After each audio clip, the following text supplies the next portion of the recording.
Hello everyone, and welcome back to the channel. Today, I want to explore a topic that often surprises people around the world. Japan is known for safety, education, advanced technology, and long life expectancy. Yet, when it comes to gender equality, especially in work and wages, Japan consistently ranks near the bottom among developed countries. Why is that? Is it discrimination? Is it culture? Is it policy? Or is it something deeper and less visible? To understand this, we need to look beyond simple explanations and examine history, social systems, workplace structures, family roles, and even unconscious expectations that shape everyday life. This is not a story about blaming individuals. It is a story about how systems quietly guide choices and how difficult they can be to escape.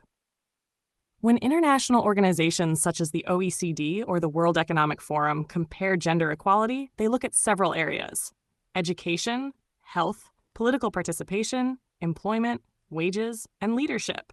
Japan performs relatively well in education and health. Girls and boys attend school at similar rates, and educational achievement gaps are small. The real gap appears after graduation, in employment opportunities, in wages, in management positions, and especially after marriage and childbirth. This is where Japan's ranking drops sharply. To understand why, we need to go back to the structure of work itself. For decades, Japan has relied on a very specific employment model.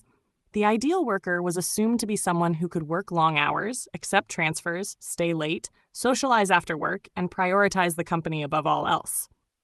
This model was built around a household with one full-time breadwinner and one full-time homemaker.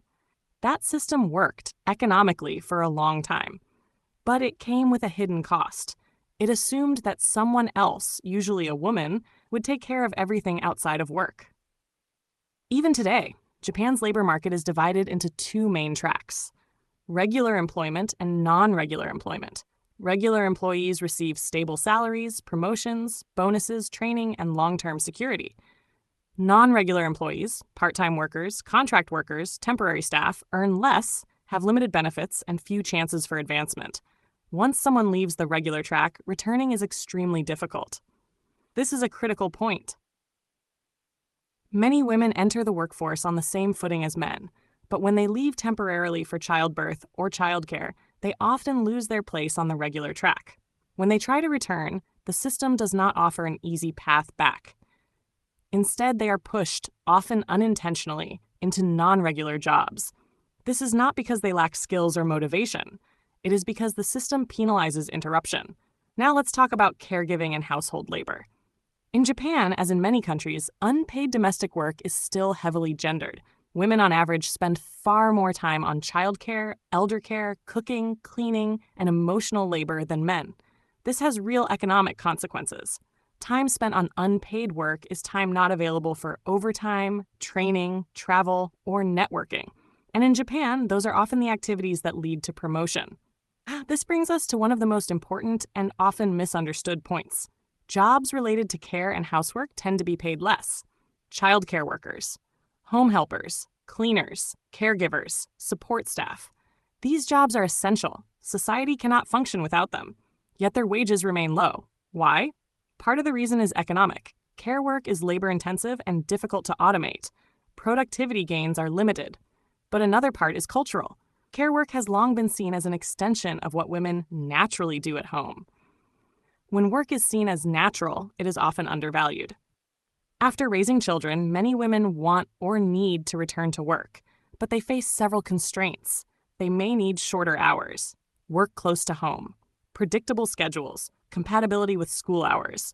The jobs that meet these conditions are often retail, cleaning, caregiving, or support roles. These jobs are usually non-regular and low-paid, not because the workers are less capable, but because the system offers few alternatives.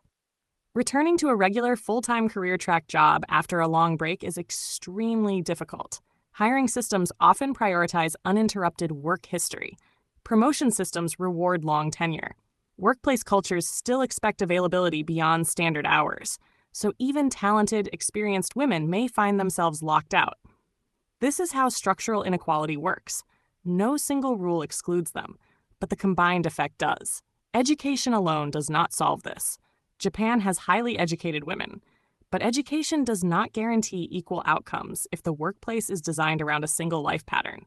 The problem is not ability. The problem is compatibility. Now let's talk about policy. Japan has expanded childcare facilities and parental leave. On paper, both men and women are encouraged to take leave.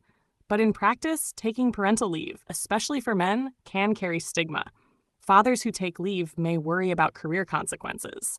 Mothers may feel pressure to be the default caregiver, so even progressive policies can be neutralized by workplace norms. Another important layer is unconscious expectations.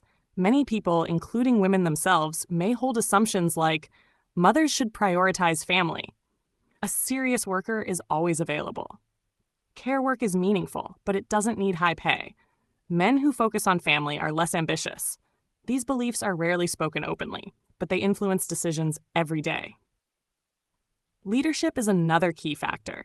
When few women reach management or political leadership, change slows down. Without representation at decision-making levels, systems tend to reproduce themselves. This is not intentional exclusion. It is inertia. So why does Japan rank low internationally? Not because women are less capable, not because men are uniquely oppressive, but because a system built for a different era is struggling to adapt. The good news is that change is possible. Countries that improve gender equality usually act in several areas at once. They normalize parental leave for men. They reduce reliance on overtime. They create pathways from non-regular to regular work. They raise wages and professional standards in care-related jobs. They make promotion criteria transparent. They support flexible but stable career paths. None of these changes are easy, but they are achievable. Japan is already changing, slowly. Younger generations hold different expectations. Workplace reforms are being discussed. Care work is receiving more attention. Progress may not be dramatic, but it is real. Gender equality is not about special treatment. It is about removing penalties for life events that affect everyone. Birth, care, aging, family. When systems recognize these as normal parts of life, equality becomes possible. So when you see Japan's low ranking, remember, behind the numbers are real people navigating rigid structures, and behind those structures are choices made long ago that can be changed. Thank you for watching. If this video helped you understand Japan from a deeper perspective, please like, share, and subscribe. And remember, systems shape behavior, but systems can evolve. See you next time.